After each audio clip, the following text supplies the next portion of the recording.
Shahab Khan was on his return to international cricket after almost 7 months और comeback पे ही he picked up 2 important wickets, that too in his first over. And guess what? He was named as the player of the match as well. And you know, comeback पे ही player of the match का title ले जाना is not a cup of tea for everyone. 4 overs में he conceded 25 runs और अगर आप अगले उनके 2 overs के बाद की उनकी जो बॉलिंग थी उसकी बात करें, इतनी बॉल उनकी स्पिन हो रही थी. देन द थिंग इज कि जिस एरिया में और जिस तरह की वो बॉलिंग करना चाह रहे थे ना, अकॉर्डिंग टू हिज माइंडसेट, जिस तरह की लाइक डिलीवरीज जो करना चाह रहे थे और वो उनसे शॉकिंगली वो हो भी रही थी उनसे. So that's something really impressive. Moving on towards Salman Mirza, and to be very honest, so far Salman Mirza is way too impressive. 4 overs में he conceded only 18 runs, कामिल मिशारा को आउट किया और पादुम निसांका के साथ जो ओपनिंग पार्टनरशिप चल रही थी वो खत्म की. Wasim junior on the other end was amazing. इस तरह से सलमान मिर्जा और वसीम जूनियर ने ही इनकी ओपनिंग पार्टनरशिप खत्म की. और अगर मैं वसीम जूनियर की बात करूं, Wasim junior from the moment he is included in Pakistan T20I side, he is proving that why he was required in Pakistan bowling lineup. Anyways 2.2 overs में ही कंसीडर्ड ओनली 7 रन्स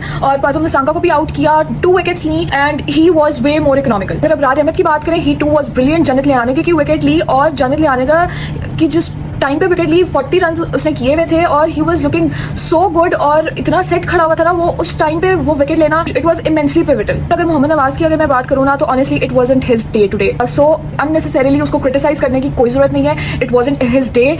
जितने मैचेस वो आपको पीछे से जितवा के आ रहे हैं, it is completely all right. अगर आज के दिन उसने परफॉर्म नहीं किया, it's fine. Now let's talk about Pakistan batting, starting up with Saim Ayub. Saim Ayub played an amazing knock of 24 of 18 deliveries. और यहाँ पे अब वो कुछ ऐसे भी लोग आएंगे जो कि कहेंगे कि साइम अयूब ये भी कोई रन बनाने वाले हैं और ये किस तरह की प्रिपरेशन कर रहे हैं वर्ल्ड कप के लिए and what not. But let me tell you guys के उसने इन 24 रन में ही प्लेड 3 बाउंड्रीज और 1 छक्का लगाया उसने and he came up with beautiful piece of timing. Lastly Sahibzada Farhan played a great and fantastic knock. Also, he played a really crucial role in shaping today's win. Yet again, he, played the sort of knock he is really capable of. So ahead of the T20 World Cup, Saibzada Farhan or Saim Ayub, a lot of hopes are tied up with these two.